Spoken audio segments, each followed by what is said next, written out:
Everybody. Thank you so much for being here this afternoon for the Berkeley Food Institute's first event in our new lecture series, the Food Exchange.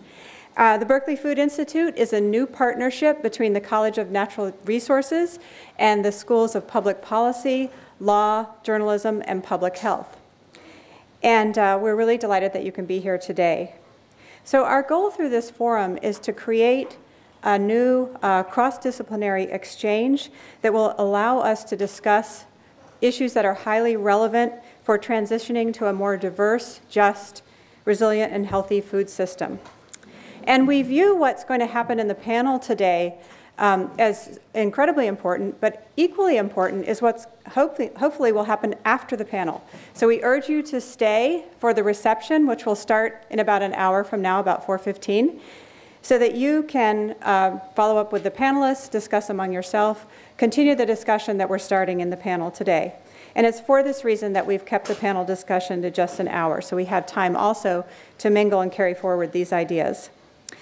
Today's event, Adapting to Climate Change, Farmers at the Frontline, is going to be moderated by veteran environmental journalist Mark Shapiro.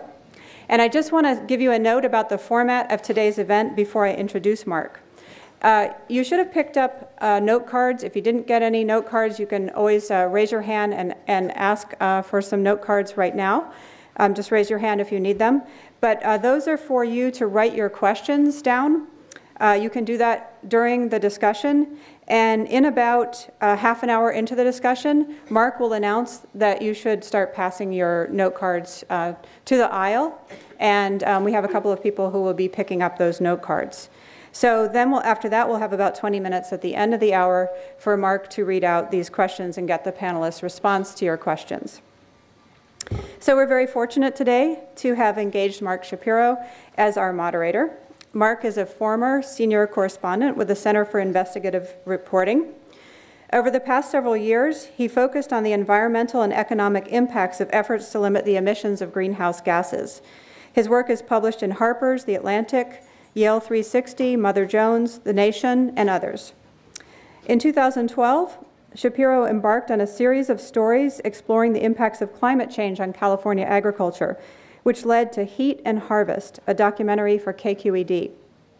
The package won the Society of Professional Journalists Award this year. Currently, he is completing a book investigating the backstory to our carbon footprints and applying a cost to carbon. That book is titled The Carbon Hunt, and he expects to publish it next year. His previous books include Exposed, The Toxic Chemistry of Everyday Products, and What's at Stake for American Power. And he was also co-author of Circle of Poison, which revealed the export of banned pesticides to developing countries. Mark is also a lecturer at UC Berkeley in the Graduate School of Journalism, and he co-teaches a spring course in international environmental reporting. So please join me in welcoming Mark and our distinguished panel.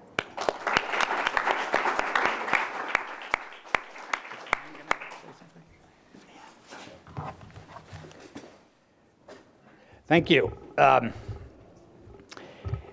And I want to thank, too, Claire and Anne, who are actually putting this whole thing together and this whole idea of a food institute that enables people to really exchange some of the interesting ideas that are happening in the food system now. And this is the first one. So the idea is to actually just air some interesting ideas. We've got some experts here who I will introduce in a moment. And look forward to hearing some of your questions a little later on.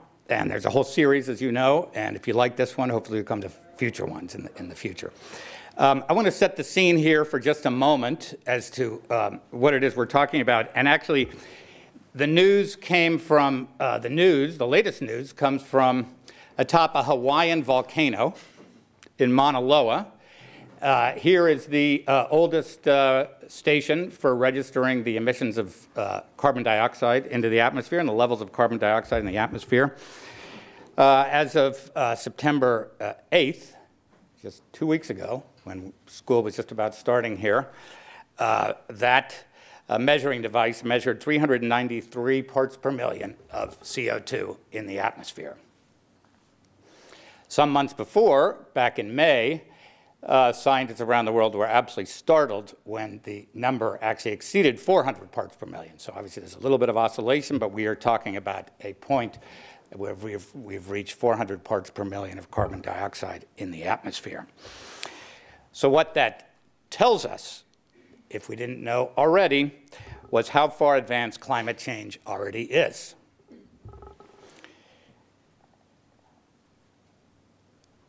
One of the most potent ways to understand the meaning of climate change as it is. Now we understand it's not happening in some abstract time in the future, in some long distance time frame, is in the experience of farmers. For farmers, climate change is not an abstract question. It's not a question that's happening in the future. It's actually happening right now. Farmers, and I'm not a farmer, as will be clear by now, but I've tried to study what they do, conjure food from 3 essential elements. This is my startling realization after months and months of research. They conjure food from the combination of sun, soil, and water. Every one of those essential ingredients is being altered significantly by the turbulence up in the atmosphere that's being triggered by climate change. And this is why we titled this panel, Farmers at the Front Lines, because in many ways farmers are at the front lines of climate change. Very briefly, I myself, in the previous year, went up and down the state of California interviewing farmers about their experience of climate change.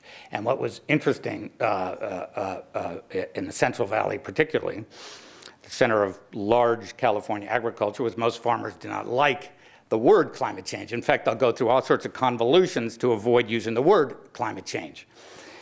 But in fact, when you actually look at the patterns of heat and changing precipitation patterns, the lack of cold, all of these factors are exactly the symptoms that are identified by scientists as the result of climate change. So we are, in short, entering a period of immense turbulence, of unpredictability. It's a time in which past indicators of heat and precipitation are no longer predictors of what's going to happen in the future. That is essentially a fundamental change that's being wrought by climate change. So into this world of erraticness and growing uncertainty, we now travel with our distinguished panelists, who are here to discuss the impacts of climate change on growing food, the political and economic implications of these shifts, and what farmers and our government's responses have been so far and could be in the future to maintain a healthy and resilient food system. So I'm going to introduce our panelists now. We're going to address some of these issues. One of the very interesting things about studying food and climate change, and studying climate change more broadly, is how many different disciplines you draw from to really understand the basic dynamics at work. And we get into everything from physiology to law to economics to geopolitics. Right here we have 4 distinguished panelists, 3 of whom are based here at the university and have received various awards for their professorial skills. And it would take me too long to list all the awards, but let me just go quickly to, starting from my immediate left here, is Max Auffhammer. He's a professor of agricultural resource economics and director of international area studies here at the university. He has devoted a great deal of time and research and publications to identifying the costs of the damage wrought by climate change. And he understands, and he's attempting to understand further, the interplay between food and economics. Next to him is our farmer, an actual person who actually makes his living off of growing food. Tries to make his living. He's kept going for a number of decades. Russell Lester is here, and he runs a farm, a 1,200-acre farm, correct, I believe, 1,200-acre farm up near Davis. It's called Dixon Farms. And he grows, on that farm, he grows about 500 acres of organic walnuts, as well as about 700 acres of conventional row crops. So he has the experience of both growing conventionally and organically at the same time. In 2008, he and the farm were awarded the Governor's Environmental and Economic Leadership Award for sustainable farming practices. That was by Arnold Schwarzenegger. You might remember him. And has actually taken the lead in generating his own energy from the farm itself using the biological material that he generates from his own fields. When the sun shows up in the springtime and there's no rain, we go out and may rejoice, but he actually has to fret about what that means. To his left is Miguel Altieri, who is the professor in the Department of Environmental Science, Policy, and Management. He's also the president of the Latin American Scientific Society of Agroecology and has worked with the United Nations on developing sustainable agriculture strategies in developing countries. He works now extensively in establishing some of the principles of agroecology with farmers both in the United States, particularly up in California right now, and in other parts of the world, particularly Latin America. I think it's fair to say that through his publications and his research, Mr. Altieri has given shape to the principles of agroecology that we refer to today. And finally, to his left, Gary Sposito, who is a professor of soil sciences in the Department of Civil and Environmental Engineering and a principal investigator with the Earth Sciences Division at Lawrence Berkeley National Laboratory. He is an expert in soil and water and the interplay between the two, which is obviously a very important factor to understand when we talk about food and climate change. So between them all, we should get some very interesting different perspectives on questions of climate change and food. And I want to start this discussion, since we want to hear what they have to say, with a very broad question to each of them, and then we're going to come back with follow-up questions, and of course you can ask questions a little later.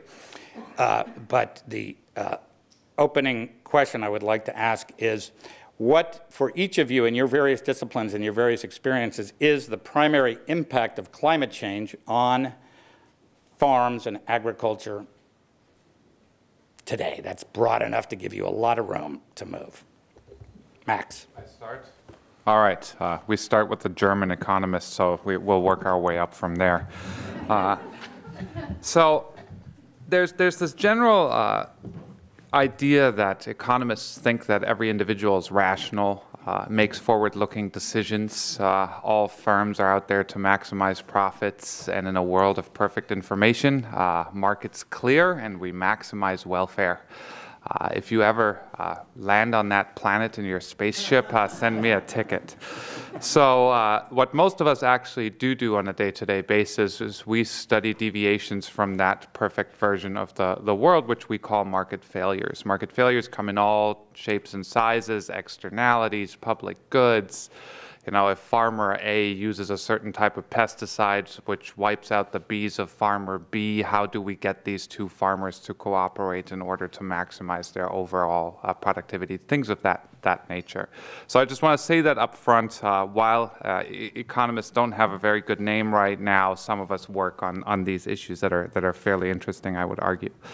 When it comes to climate change, and I've worked on this since my dissertation, what we've learned about impacts for the food and agricultural sector is quite varied, and I've got 5 minutes, so that's just not enough time. But it's pretty simple. I think the most convincing work, and most of us agree on this, is the impact of extreme events on crop yields. So if you get a couple of really sort of gangbuster 100-degree days in the Midwest and it's nice and dry outside, corn, soy, and wheat just do not like that, and yields really drop quite drastically. This has been confirmed for the US. People have done work on China, Brazil, all over the world, and these yield functions look the same. This is, of course, an issue from multiple perspectives. If it gets warmer under global climate change, not only do we get more of these extreme heat events, but we also get extreme heat events of a magnitude that we haven't seen before. So that spells trouble for yields. Nobody here that goes shopping in a supermarket cares about yields. What do you care about? How these yields translate into prices, right? There's multiple questions here one could ask, but if we look at the 2005 to 2008 run-up in prices, corn all of a sudden went from $2 to $8 a bushel. That's a lot, right? A quadrupling in prices, we all would agree. If that happened to you at the pump, you would be quite upset. We think that a lot of that run-up is due to actually these extreme events in different parts of the world. So one point that I want to drive home in my 5 minutes here, first of all, is we get extreme events, but these extreme events don't happen globally. They happen in different parts of the world. So think of the extreme heat in Russia, think of extreme heat events in Australia, think of the drought in the Midwest that we had the last, was it 2 summers ago? Time flies when you have a toddler. I think it was 2 summers ago. So the point here is you don't need the whole world to experience an extreme event. You just need a couple of areas to get a couple of bad draws, and you get them in the right sequence, and all of a sudden global food prices pop quite significantly. There's, of course, not just this notion of extreme heat. What else did we do during that period? What else did we make from corn? Ethanol. We're in Berkeley. Everybody knows this stuff, right? So if people disagree, but we think about 30% of the run-up in corn prices was due to the ethanol mandate in the United States. So clearly policy plays a huge role in what the price response to climate change is for most of these commodities, and that's something one from a larger perspective has to think about. This is not just ethanol policy. This is the absolutely incredibly complex farm bill and the overall farm subsidy system that we engage in here. Also, the way we share risks in the agricultural sector in the U.S. is something one thinks about. The question I always get asked by reporters during these extreme heat events is, aren't you really, really sorry for the farmers? And I said, yes, I'm very sorry for the farmers, but I've been even more sorry for the consumers, because the farmers are partially insured, the consumer isn't. So there's a long debate we could have here about who bears the burden of these extreme events in the end, and a lot of that has to do with policy. I think the other thing that's really important is one of scale. Right? Where are the impacts? We always get these nice reporter-friendly numbers. Corn ran up from $2 to $8. Most people don't really care about that number very much in their day-to-day lives, right? There is one price of corn we quote, but the prices that actually matter at different points in the supply chain are very different. A farm gate price and what types of support prices a farmer can expect at the end of the seasons have huge implications. At what prices crops are traded in different parts of the world really matters. We trade corn in the supermarket in the form of M&Ms and processed breakfast cereals. If you think about how crops are traded in sub-Saharan Africa, for example, in very localized markets with price spreads that are tremendous in distance very often, why would you see areas with extreme famine have extremely high food prices and areas that don't experience famine don't have high food prices? There's really interesting work now how information can help level out these price differences and help societies' local food markets more optimally allocate these resources. So I'm trying to cover a lot of bases in 5 minutes here. But if I only get to bring sort of 2 to 3 things across here is, I think thinking about the climate change impacts on the food system from a global perspective is the wrong way to attack it, right? It's very much a local problem, especially if you think about food security. Global food security is a sort of strange concept, right? We think about the overall caloric intake of the population. 75% of the calories consumed by mankind come from 4 crops, right? Corn, soy, rice, and wheat. But we think about what is the caloric need of individual societies or smaller areas globally, and what do we need to get calories that are being produced to those consumers. The other thing we, of course, have to think about is income, right? The types of calories people consume as they get richer shift from grains to protein, and protein just requires a lot more water and crop than if you consume the crop directly. So as incomes go up over time, what happens to primary crop production and what is the type of calories we consume over time, and what that means in terms of risk and exposure to risk going forward over the next 50, 100 years is a question we just don't have good answers to. So I'll be quiet now. I'll hand it over to somebody who actually knows something about how to grow things and step back. Okay, great. Thank you. Russell, yeah, we'll come back to a lot of these questions here about food security. Okay, well, hello. And oddly enough, I think, you know, it's kind of interesting that the comments have been made, and not only here, but in other places, that farmers are very aware of climate change and the impacts of climate change on our crops, but that we actually don't really want to admit it or talk about it or do much about it. I actually disagree with that. I think farmers are actually very, very attuned to that and actually want to do something about it, but they're so busy trying to raise a crop under the conditions that we have right now that they oftentimes don't get out and be political and talk to reporters and such. And so that's oftentimes the way that is misinterpreted, I think, in a way. The farmers that I work with and the farmers that I am friends with are very much aware of these things. For example, in 2012, I'm pretty sure that's what the year was. When I first moved up into the Central Valley, I actually lived and grew up and was born in the Santa Clara Valley prior to it being called Silicon Valley. And so I've been farming my entire life. We've been in California since 1883, or actually 1863. We've owned land in California since 1883. When I moved up to that Central Valley, we never talked about frosts in Santa Clara. It was just pretty much non-existent due to the temperate environment of the marine. When I moved to the Central Valley, they did talk about frosts, but they said basically, oh, at that time I was struggling, I was trying to make money any way I possibly could.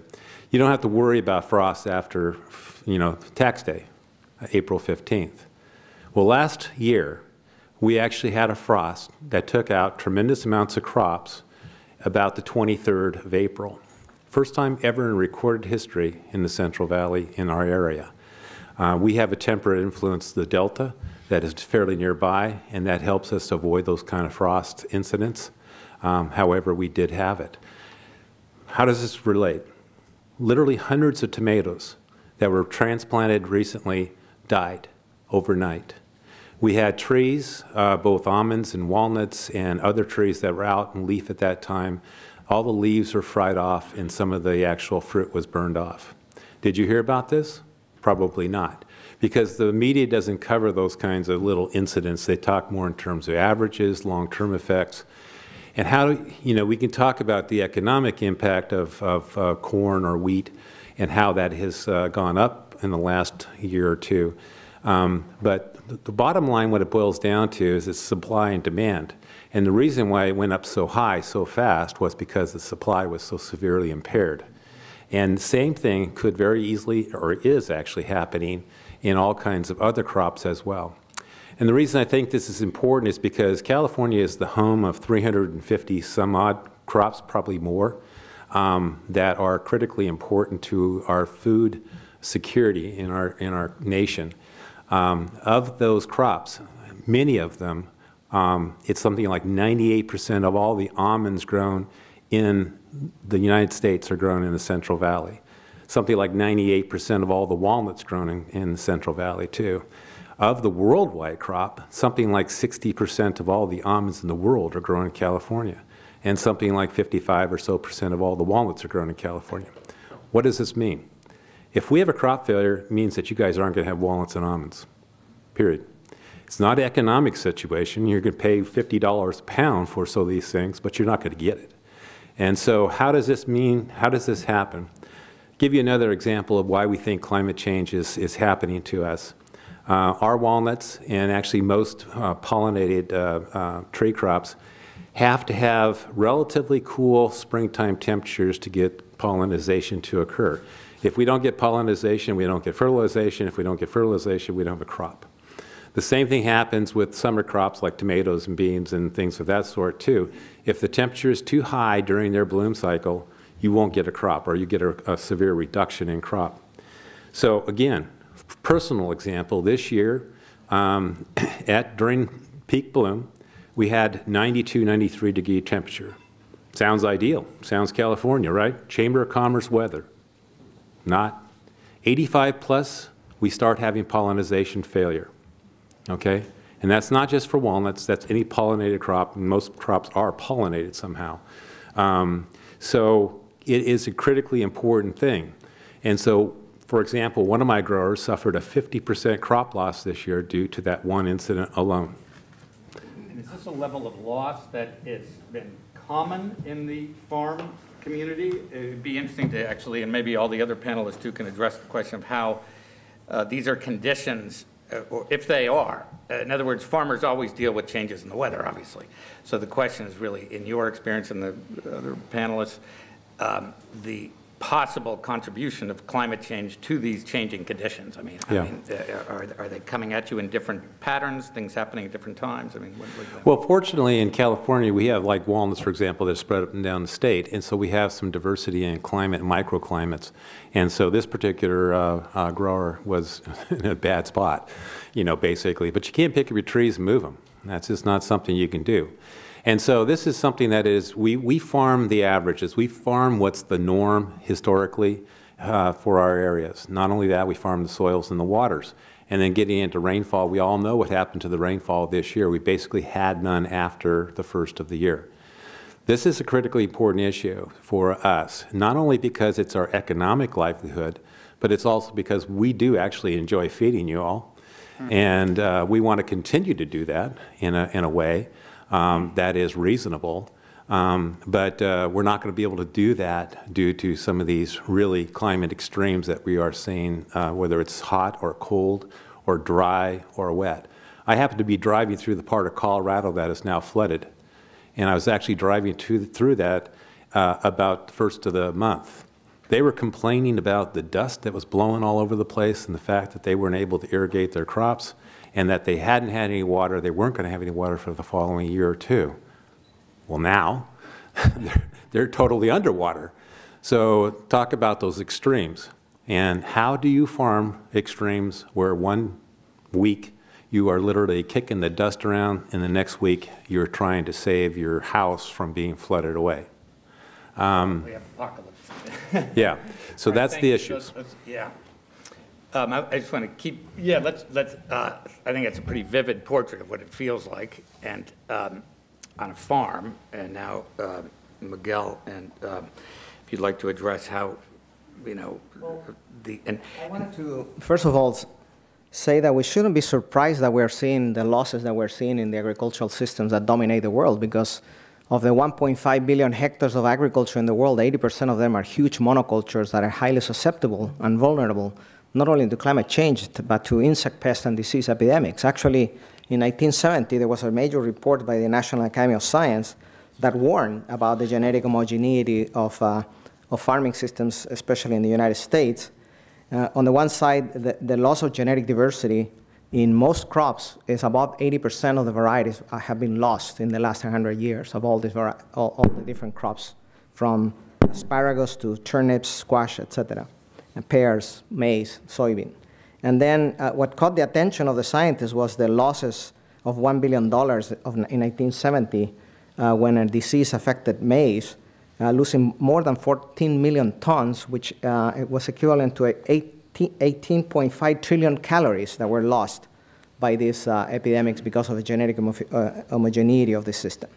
So at that time, what they were asking was, how uniform genetically are other crops upon which the nation depends, and how vulnerable, therefore, are they to epidemics? The response was, yes, they are very impressively uniform genetically and impressively vulnerable at that time. As a matter of fact, as entomologists also were saying that despite tenfold increase in insecticide use from 1945 to 1989 in the US, total crop losses from insect damage doubled from 7% to 14%. So our systems have always been vulnerable. And now, with the new trends in agriculture, on the one side where you have government policies that are driving some innovations, subsidies, and the corporate takeover of the seed industry, is making systems even more vulnerable because they're more uniform. Now, we have 180 million hectares of transgenic crops in the world, dominated, 65% of those are soybean, dominated by 2 varieties, huge landscapes dominated by 2 varieties. That makes the system incredibly, incredibly vulnerable. And last year, as we experienced in the Midwest, the worst drought since 50 years ago, the losses of soybean and corn, most of it transgenic, was about 50%. 30% yield losses. And what is interesting is that the push for uniformity through these genetic modifications keeps being put forward as a solution to world hunger, when actually there's a very interesting paper that just came out showing that the difference in yields, in increase in yields between Europe and the United States in maize, there's no difference. So where's the advantage of having transgenic crops for increasing yields when they're not increasing yields? And on the other hand, what they're doing is basically increasing the homogeneity of the systems. And what is it that makes the genetic uniformity particularly susceptible to the conditions brought by climate change? Well, basically what we're finding is, and this relates to the work that I do in Latin America, is that actually we're small farmers, which actually produce 50% of the food but occupying 20% of the land in the world, they have biodiverse systems. And where we're finding in the studies that have been done where hurricanes had happened, where droughts had happened, is that the more diversified systems, that is, that they have more species growing together, different varieties together, they resist more and they recuperate. For example, we have studies that were done in Cuba where 3 hurricanes came in 2008.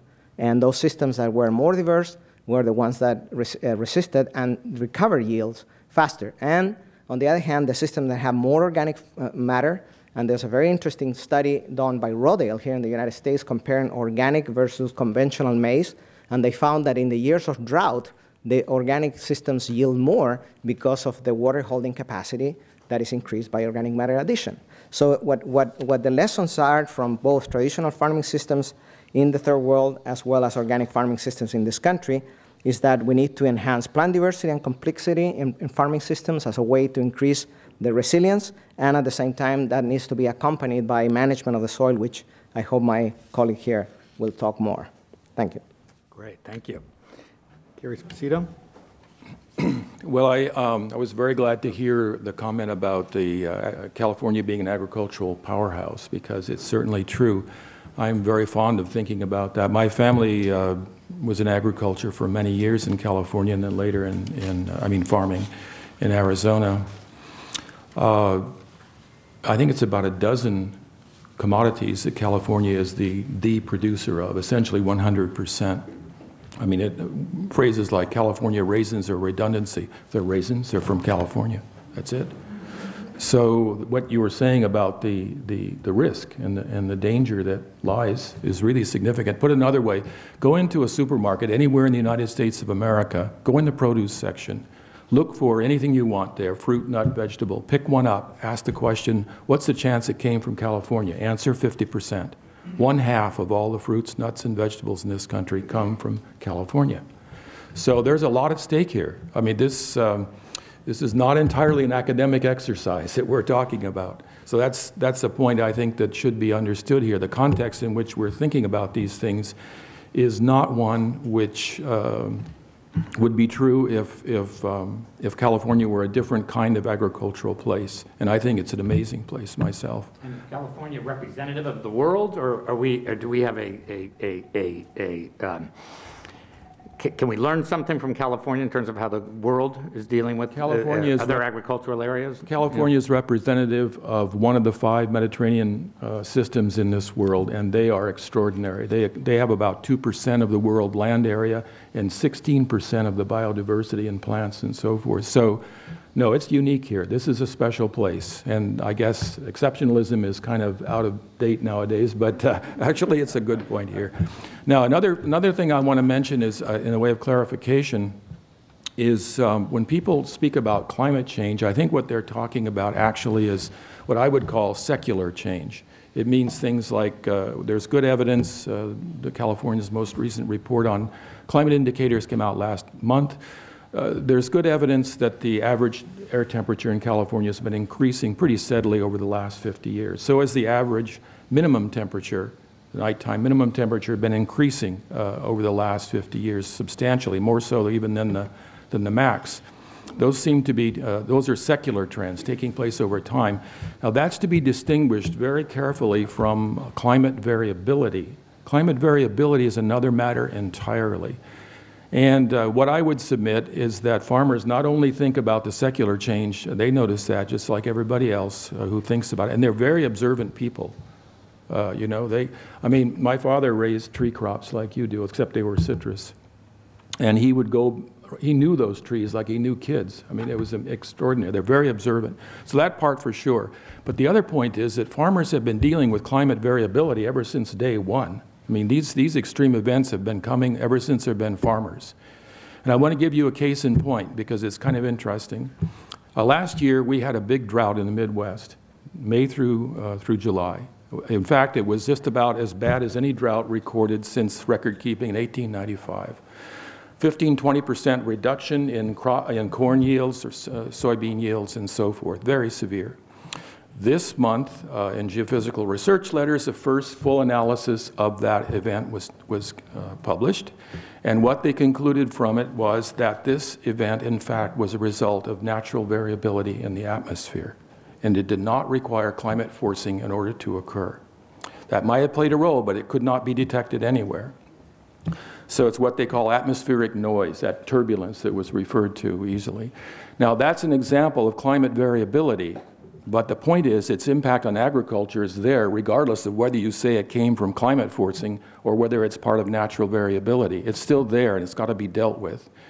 And therefore, the issue is not so much, I mean, secular change is important and obviously has to be dealt with because there's a certain, the genetic variability of crops is such that there's a certain range of temperature over which the crops currently can survive and do well, aside from these issues of timing, which were already brought up.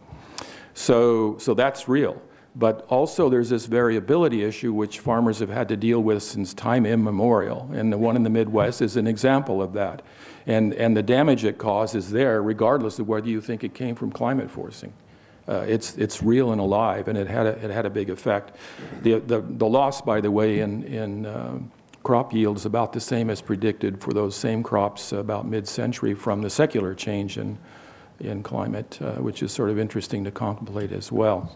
So let's, I think we're getting a pretty good picture that things are. I just wanted to make one more point about it, though. Okay.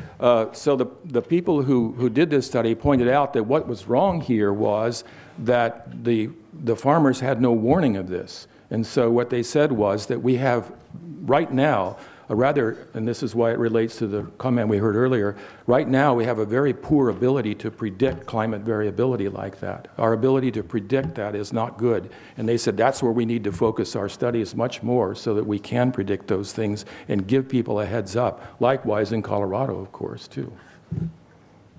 So we have a picture of pretty grim portraits, really, of the forces unleashed by climate change, and clearly what's happening here in California is happening in many different parts of the world. It's getting hotter. Rain is coming at different times than it used to.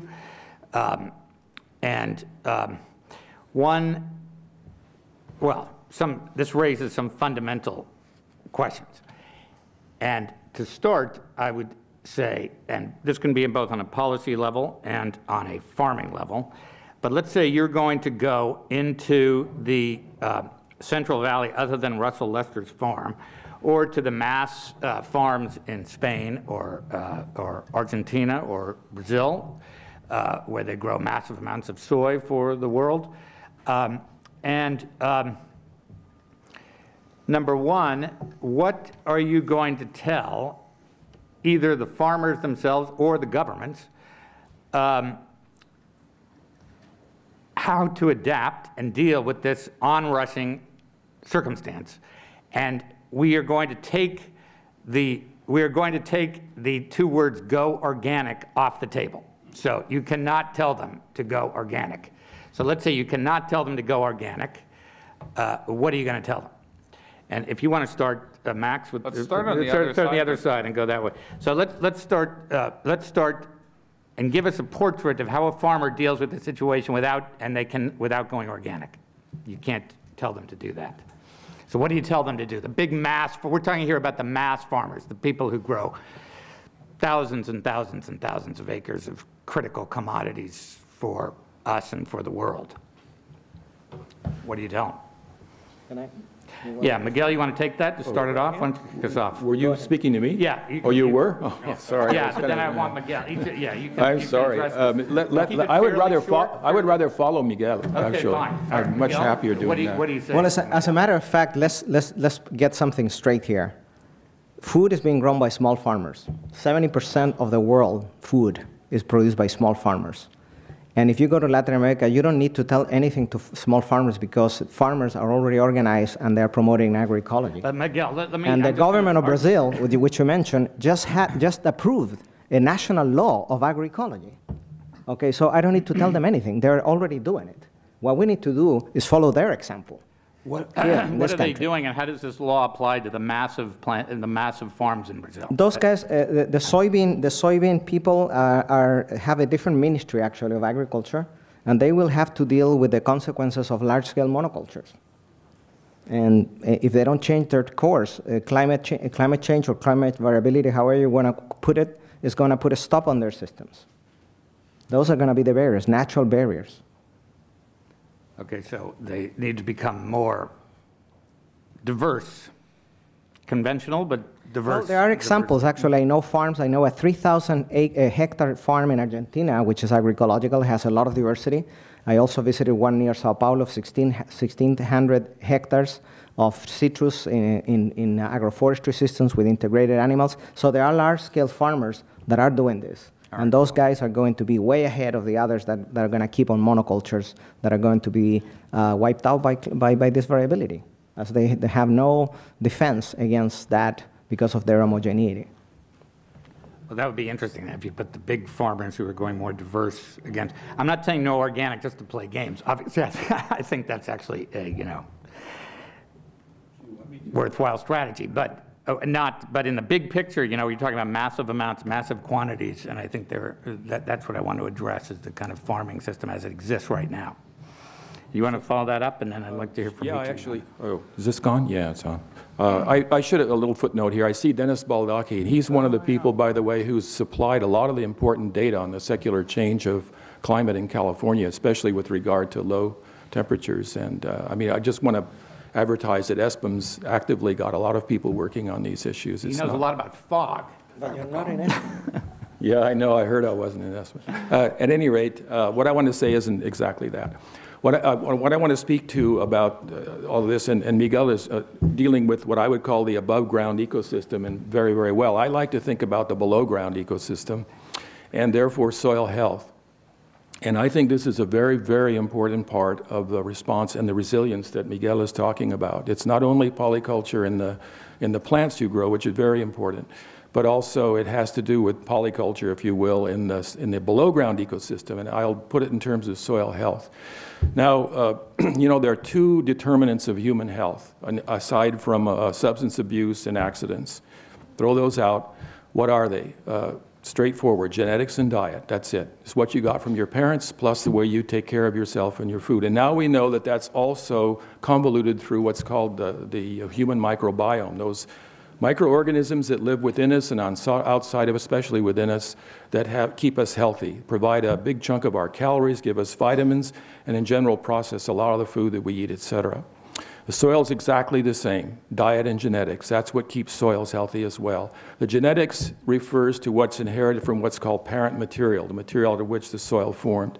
And that is basically what is determining its texture, whether it's sandy or clay. It's also determining what minerals it gets, because it gets them from that inheritance. The diet, well, that's the humus. That's the organic matter that Miguel has already talked about.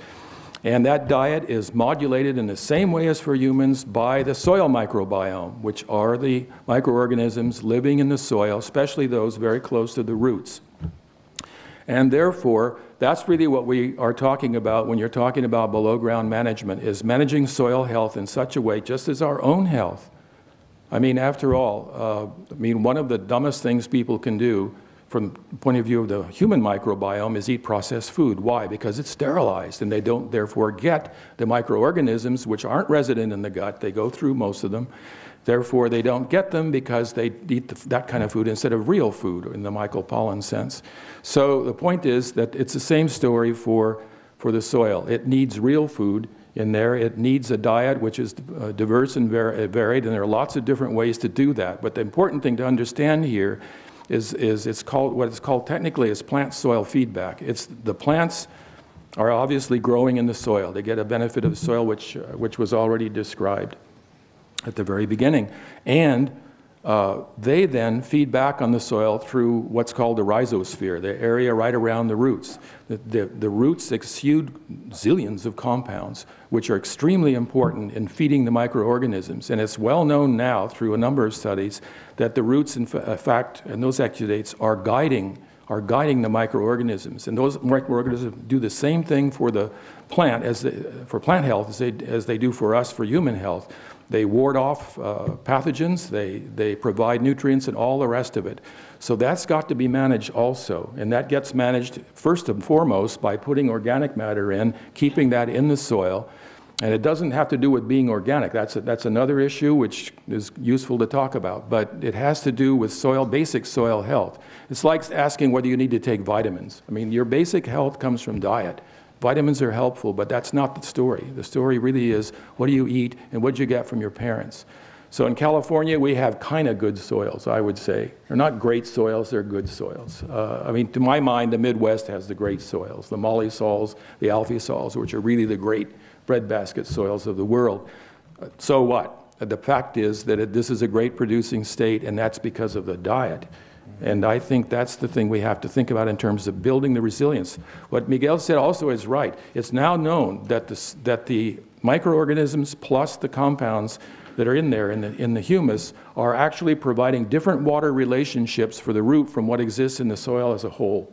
And that means that there's some feedback there going on that provides resilience against drought. And exactly what he said earlier is true, that in times of drought stress, these situations with healthy soils always seem to outperform in yield. So when you've got that climate variability, like the drought in the Midwest or anything else that comes up suddenly, you build the most resilience in exactly the same way you build it in yourself, by a good diet, so that when the unforeseen illness strikes, you've got the best way to deal with it. Great, thank you. We're going to keep going on this, but I want to point out that actually starting now, you can actually begin to put questions down on index cards that should have been distributed, and Claire is going to, and Nora are going to pick them up. They'll be circulating, so you can do that now. Okay, so just raise your hand and somebody will come grab it, and we'll do some questions afterwards. Russ, do you want to add something that short, and then get to Max, and then let's keep it somewhat short. Okay, so I'm going to cut this really short and to the chase. What we need to do is to elevate the conversation above an academic discussion of climate change and what's going to happen to our food and what's going to happen to humankind, and we need to elevate it into a human, and not just an animal or an ecosystem crisis, but a human crisis. Because that's the only thing you're going to smack upside somebody's head in Safeway and say, your food's not going to be there in a few years if we keep on doing what we're doing. And that's the only thing that's going to resonate. I hate to say it, but that seems to be true. And then we need to get over this idea. Claire and I served on a CDFA consortium on adaptation. Whatever happened to mitigation? We just skipped over mitigation and went on to adaptation. And then my question is, after that whole year that Claire and I spent on this consortium, was basically, what do you adapt to? You know, what do you adapt to? Do you adapt to drought? Do you adapt to floods? Do you adapt to heat? Do you adapt to cold? Do you adapt to what? We don't know. So isn't the best and the most secure thing to do is to actually, fight against climate change and try to figure out a solution how we can reverse this? And I do believe it's reversible, because I'll get to that in a minute. The other thing is, it's not an organic versus a conventional question. To me, it's a sustainable versus an a sustainable and agroecological methodology of farming that we need to embrace that will actually be truly sustainable and truly reduce our greenhouse gases from how we farm. Because agriculture is responsible for a huge greenhouse gas footprint, and we can reverse that. We have the means to do that. And part of that is education. We haven't actually spent our money, education dollars, in the right spot. We've been spending it on how to grow more crop yield instead of how to do it smarter. We always look at how many tons to the acre we produce instead of how much nutrition we produce to the acre instead of what we really should be doing. Cool. And now I see that Max, I'm sorry to interrupt, but I see big letters on his note saying mitigation policy. Right. So let's just keep. Can I go? Yeah. So we need to do something like what we've been doing for, and I'm not patting myself on the back or bragging or whatever, but in 2007, I set a goal to become energy self-sufficient. It was the only area really that we were not self-sufficient and sustainable, was energy, in 5 years, by 2012. We have done that, and we are actually documented carbon negative, which means that we're actually reducing atmospheric carbon dioxide by using these means that we use to produce our own energy. And not just energy for electricity, but heat as well. The other positive thing about it is we put char ash, we produce a lot of char ash that goes back into the soil. That is a long-term sequestration of carbon, but it's also what he was talking about earlier as far as the nutrient cycles and the feeding of the soil is very, very critical for that. We need to elevate these kinds of solutions. They're not hypothetical technological solutions. They are actual things that are being done today by many of us. And instead of fighting them, which we had to change 3 laws now in order to, or a third law we need to change in order to get this to be functional, instead of fighting that, we should be embracing that and paving the road for these things to happen on a bigger scale. We need to elevate to a Manhattan Project type level. Cool. And I encourage you to talk more with Mr. Lester at the reception, because I think he's got a lot to say about his experience Can I? in this regard. And Max, yes. All right. Give us a Just sense of the big picture. Yes. Briefly. So when we talk about mitigation, of course, the agricultural sector is a big source of greenhouse gases. If we think about tilling soils and so on, there's a lot of stuff that goes up, and that's in all of the inventory. So this, of course, means if we have a globally binding greenhouse gas emissions type policy, something like Kyoto that actually would work, that we may get one day far down the road. My preferred tool of choice here would be a carbon tax, a significant carbon tax that's enforced at the country level. But we could talk about this. This would increase prices for these types of activities and set incentives at the farmer or factory level to get us to the right point. And I'm happy to talk to you about that for hours over coffee. The thing I want to make clear here, though, while some farms and some operations may be able to go carbon neutral, the only climate policy that will have any bite and avoid any sort of significant climate change is the climate policy that keeps a significant or the lion's share of coal in the ground. Anything else will just not get us anywhere close towards these goals that we've been setting ourselves, the 2-degree goal. So I applaud you, and I'm trying to do the same thing in my house, not getting there, but the point here is it's not what happens necessarily in California in terms of mitigation. It's what's going to happen in China and in India, and to a larger point of view in the United States, not necessarily just California.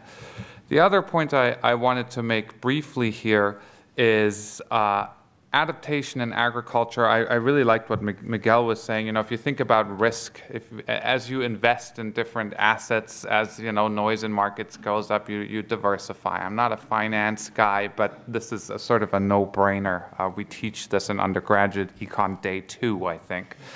And this notion of a Manhattan Project, I've spent a lot of time on rice. It's the only crop I actually know a lot about. And I spend a lot of time talking to people who come up with new rice varieties. And I know this is very controversial, especially in Berkeley. But if you speak to the guys who come up with new rice varieties, temperature is actually not one of the parameters they really worry a great deal about. It's about how the rice plant manages water at different times of its life cycle. So submergent tolerant varieties and drought-tolerant varieties are much more important from breeders' point of view than ones that actually tolerate a lot of heat stress. So what I'm trying to say by that, as we go forward and we breed new varieties, which we may or may not want to adopt, the point here is we have to think about a world that's fundamentally different from a climatic point of view than the world we're currently living in. It's one that makes these climate extremes more likely. Whether the drought last year or not was due to climate change, from a statistical point of view, you can't figure that out. I have a paper on that if you want, but that you can figure it out from an atmospheric science point of view maybe. But the point here is it doesn't really matter. Right? If these extreme events become more frequent, if rainfall events become more spaced out and more rainfall comes down in extreme periods and we get this floods, how do we adapt and provide incentives for the sector to adapt to this new type of world? I would argue, last 20 seconds, that information can go a really, really long way, especially in markets that are very, very vulnerable to extreme events. I think the efficiency, how big is the pie, how many calories can we squeeze out of the global ecosystem is fundamentally the wrong question. I think the important question here is one of equity. The poorest of the poor that grow crops in very, very challenging environments that are very much exposed to these extreme events and have the largest degree of suffering, trying to figure out how to improve those types of cropping systems to become more climate resilient is something really, really important, and we're not spending enough time on that. On that note, storage is another thing we should be thinking about, how to allow people to store crops for longer periods of times without bugs eating the stored, those little bags of things you keep for the end of the season. There's a lot of interesting stuff going on. Sega on campus here is running randomized controlled trials on all kinds of tools and methods and policy things that work on the climate change issue related to agriculture. So if you're not already at Berkeley, hang out here more. There's a lot of exciting stuff going on here. And economics is only a tiny fraction of it. Little pitch for Berkeley. There is a lot going on here at Berkeley, I got to say, from a journalistic point of view. It's amazing how many different departments are dealing with climate change. So here we're dealing with agriculture. And I want to pick up on what you just said. You were talking about Max as well as Russell. We have some questions from the audience, several of which are actually getting around to the point that you're kind of skirting your way into, which is what sort of, let's start putting some meat on this bone here. What sort of proactive policies should we be promoting that would actually encourage this more resilient way of farming? So the bit that I've followed the Farm Bill, for example, the debates over the Farm Bill, what's interesting about the Farm Bill is they seem to be shunting an enormous amount of responsibility to the disasters that happen and backing farmers up when those disasters happen. So they plowed a huge amount more money into the crop insurance system, which of course has been critical leg of the whole agricultural system. Now even putting more responsibility in the crop insurance system to essentially compensate farmers when they experience the disasters, some of which are triggered by climate change. So one question would be, and I know none of you have really joyously risen to the notion of the Farm Bill, but broadly speaking, what kind of policies could the U.S. federal government, and if you want to stick with California, that's fine, and on a global level, pursue that would encourage these kind of practices? So Max, why don't you take that first, and then we'll kick it over to Russ because he just talked about this. But let's get specific about how this could work. If I offered my 16-year-old, which I don't have yet, but he will eventually be 16. Pretend we're all 16. Yeah. Essentially, car insurance at 20% of the price that's actuarially fair. Do you think he or she would engage in more risky behavior? You know, if you offer crop insurance is fine. It's a great thing, and it also depends on where we're talking about crop insurance and what type of crop insurance. But heavily subsidized crop insurance for large-scale agriculture is something we should question in the long run. Why? Of course, why? Because it engages. If you don't bear the true risk of your activities, you have an incentive to engage in overly risky activities. So let's say, so they take the money out of crop insurance and they move it somewhere else. Where do they shift the money that's going into crop? There's a lot of, we're talking hundreds of millions of dollars. Well, hopefully not into growing more corn for ethanol. I don't really know. I mean, if the chancellor is present, I would say, into research and extension for the UC system. More money to Berkeley. Yeah. But I think, certainly academics will always ask for more research and will ask for more, better understanding, better crops, and I think that's got to be part of it. But I think part of it is what you were talking about earlier is, a dialogue here. I mean, yes, there's so we're in the dialogue. Yeah. So then what's the other part of the dialogue? So Russell, you got some, and you guys have comments about this quickly? Just give us, your dream. They're going to take the money away from crop insurance. They're going to give it to something else. What is it going to be? The farm program is a joke. Let's just cut to the chase. As a California farmer, it does very, very little for California farms, even though California farms are some of the most productive and economically viable farms in the entire nation. It is geared towards Midwest commodity programs, and so is the crop insurance program. We participated in the crop insurance. We've had, quote-unquote, disasters in the years past. We have gotten zero, because it's not designed for California crops. So it doesn't work here unless it's revamped. Okay, so it's a waste of money. Where would I put the money? I would put the money in through the conservation programs of EQIP and CSP and all those different things that they are currently gutting, financially. And what I mean by that is it gives financial incentives for farmers to actually farm an agroecological sustainable system. And in addition to that, what we should be adding to it is in carbon sequestration. And actually, which is what the CSP basically was starting, the Conservation Security Program, was starting to evolve towards. And if we do that and we incentivize those kinds of things instead of the massive growth of more commodities, we will actually be a positive force as far as climate change and greenhouse gas reductions. Okay, so Miguel and Gary, do you have anything to add to that? I know AB 32 has a provision possibly to encourage farmers using the revenues from the carbon markets. Do you have any comments about that? Well, first of all, we're running out of time, so we got to keep going. Okay. Yeah.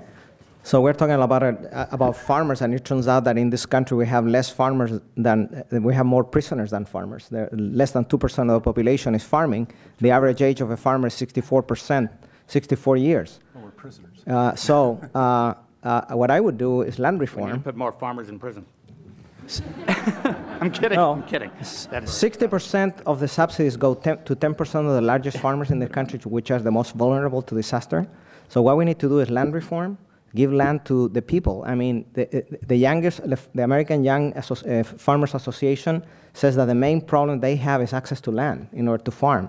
So we need to, if we are going to have a resilient agriculture, we have to have more small farms. We have to give land to the young people so that they can diversify the farms and do the resilient practices that he's talking about. That's what we need to do.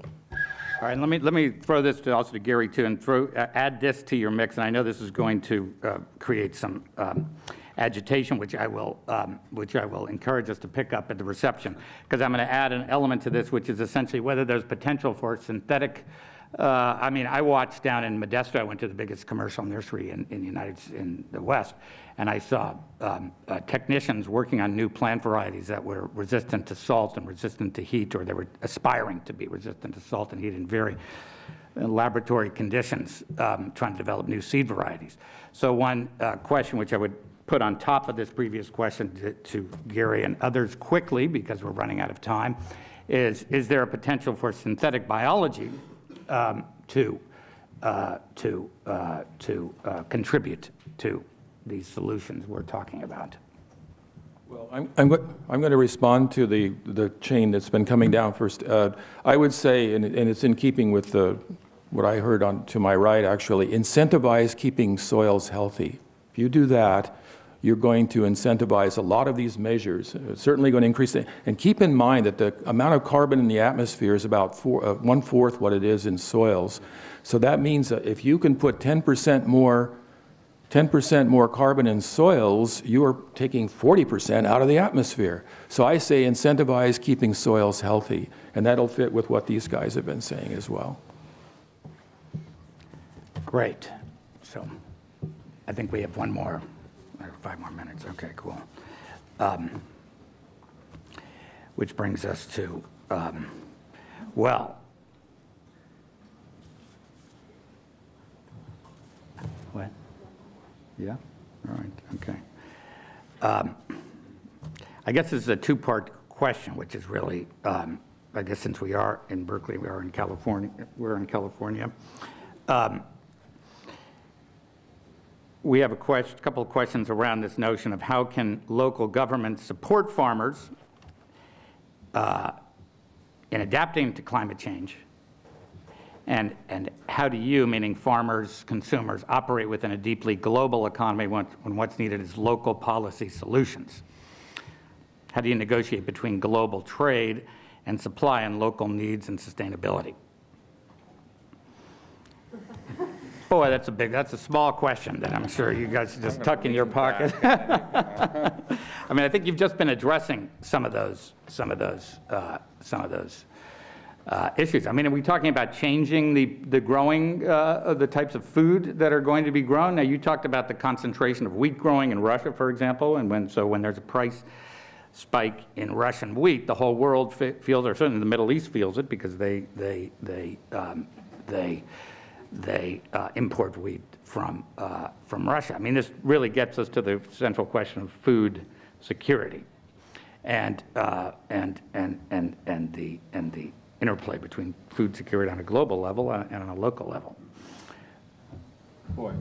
Yeah. How do you address that? Well, first of all, we are, I don't know if it was mentioned, but we actually process organic walnuts and send them around the world. And so we are not a local only type of sales business. We are not huge, by the way. We are relatively small compared to the rest of conventional walnuts. How do you incentivize it? Well, the first thing I think you do on a local basis is to preserve the resource base. We have to preserve this land. As someone, I forget which one said, the Mediterranean climate is only found, I think, in 5 regions, and it's only 2 or 3% of the entire arable soils of the entire world. We've paved over LA, okay, Orange County, Santa Clara County. We're now doing Contra Costa County. We're moving into the Central Valley.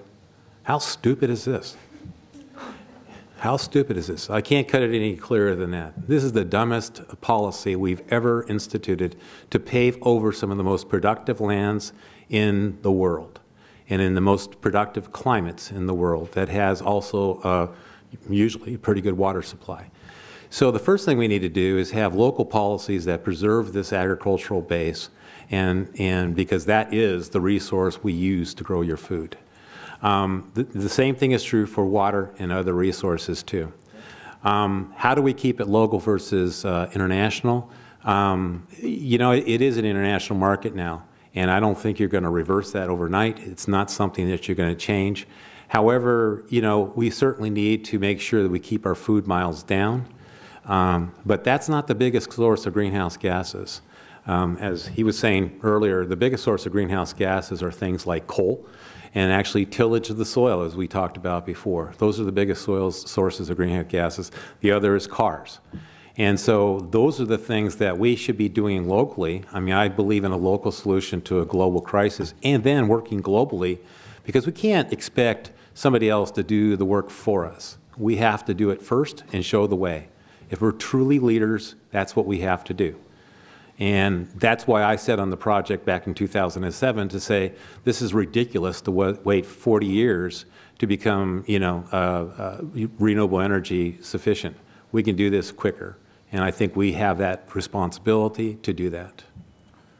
I think one of the things that where Berkeley or academics could be somewhat useful here, and local governments could be useful, is help identify vulnerabilities to the local agricultural sector, and that's where the dialogue with the farming community is incredibly important. This is something that in the former days Extension would have done, but Extension I think is shrinking a little bit. And the other thing is provide information. There's in the Bay Area and statewide, there are projects that are funded that provide really localized information about what the risks are in a world of climate change. This involves very localized, downscaled climate models. This involves sea level projections. What does a 100-year flood look like? What are the risks involved in the delta and so on? So it's a largely academic exercise, but it is a long-run changing world. It's a little bit like retirement.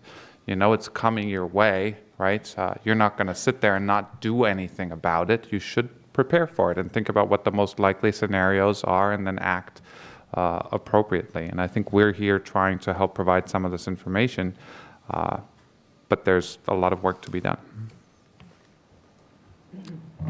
I think Einstein said that you cannot solve the problems with the same mentality that created them, and that informs the solutions that we're gonna come up with. Some solutions are reformist, like you can green a little bit, the industrial system that is failing, or you can do much more transformational things. And one of the things that we can do, in addition to what I said about what could be doing in rural areas, like give land to the people, would be urban agriculture. As a matter of fact, here in Oakland, we have 1,200 acres of public land that are abandoned, and that's where you have the highest food insecurity. So producing food in the cities can be very powerful. 30% of the food in many cities of the world is produced in the urban areas, which also has greening effects, environmental effects, sequestration effects, all kinds of effects.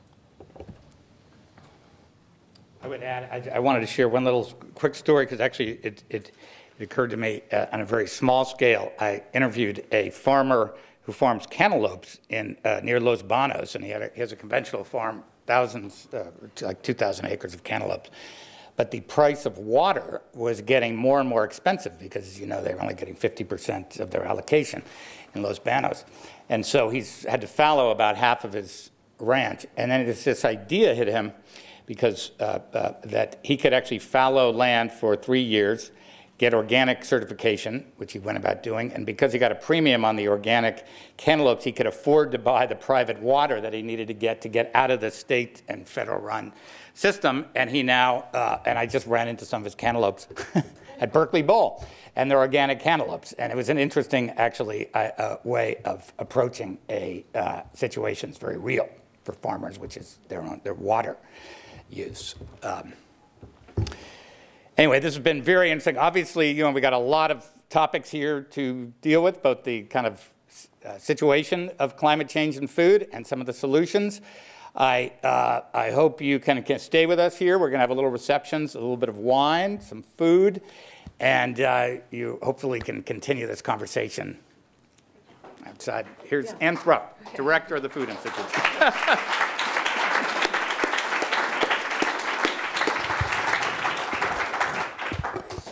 So this ended up being pretty jammed, or we had lots of topics that we would love to have continued to discuss today, and you had many questions. The time went by so quickly, so I feel like we could just continue on this conversation. So we really want to invite you to stay and join the reception.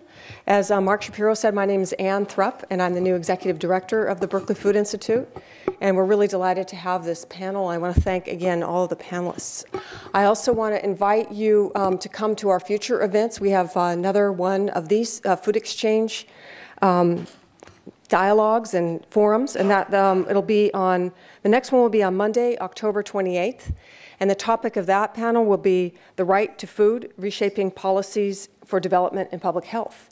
And we'll probably extend the conversation longer next time, because it seems like there's just so much to cover in these types of discussions. You had great questions, and we're really sorry we couldn't cover more of them. But and then on Thursday, November 14th, we're really honored to have Kathleen Merrigan will be here to speak about the future of the food movements. And She is the former Deputy Secretary of the United States Department of Food and Agriculture. So she will be speaking, and it's the Albright Lecture, so save that date for November 14th, and she will be accompanied by Michael Pollan. So really look forward to that one. It'll be the evening at I believe it's 7 o'clock.